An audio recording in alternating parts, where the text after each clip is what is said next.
Hello everyone, good morning. Welcome to my channel. For today's video, I'm going to make milk bread.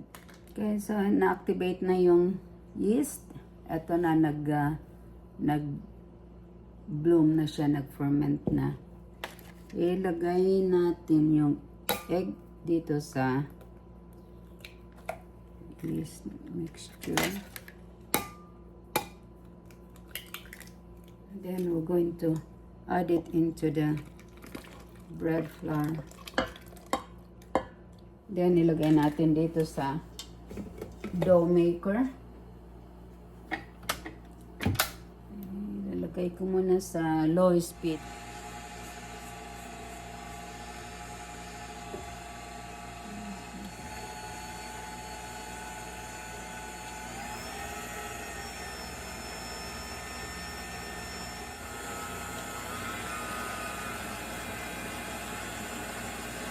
Need natin ng mga for about 4 minutes muna hanggat sa ma-mix yung mga flour. Okay, na-mix na yung flour. So, antay muna natin. I-rest natin ng mga 3 minutes. I-rest natin ng 3 minutes bago ko ilagay yung butter. Okay, so after 3 minutes, ilagay na natin. Ilagay ko na yung butter. Then, i-knead natin ito ng 10 minutes.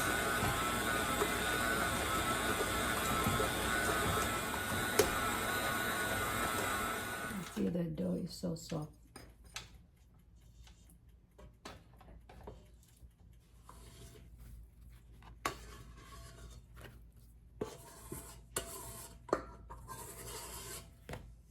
Lagyan natin ng oil.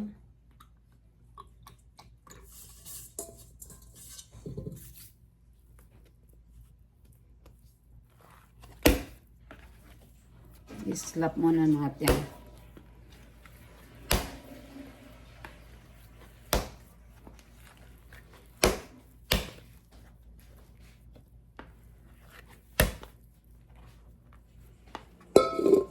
The dough has already doubled in size, and now anin natin ng 40 grams.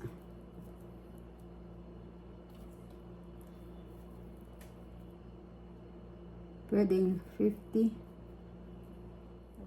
Now, so nagdoble na ng size yung aking dough. Ngayon, i-divide na natin ng 50 grams of each portion. Ito. Pero sa gawin kong 50 grams.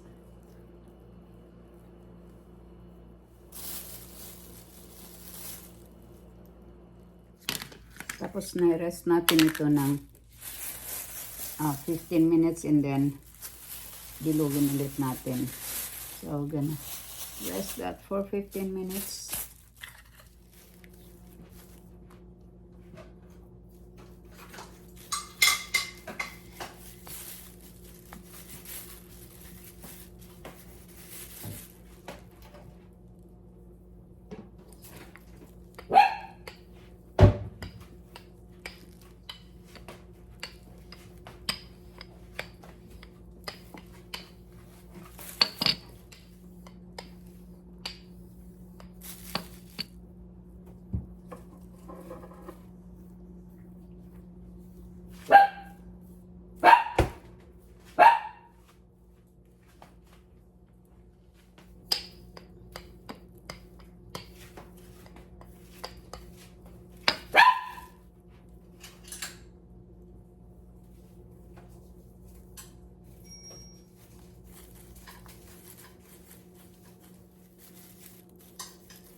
Okay, so I'm done shaping the dough and then i-rest natin ito ng 60 minutes hanggat sa mag-double siya ng size.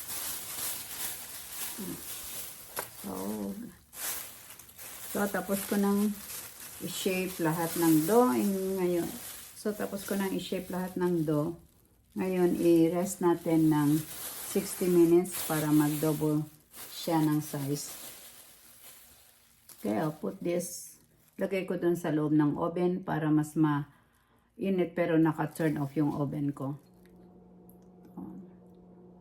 Ito na yung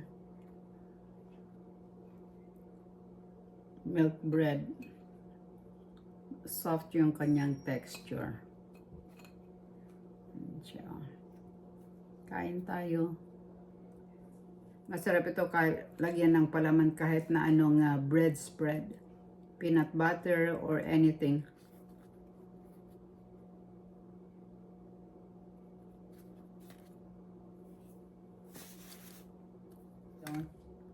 Thanks for watching. See you again on my next video.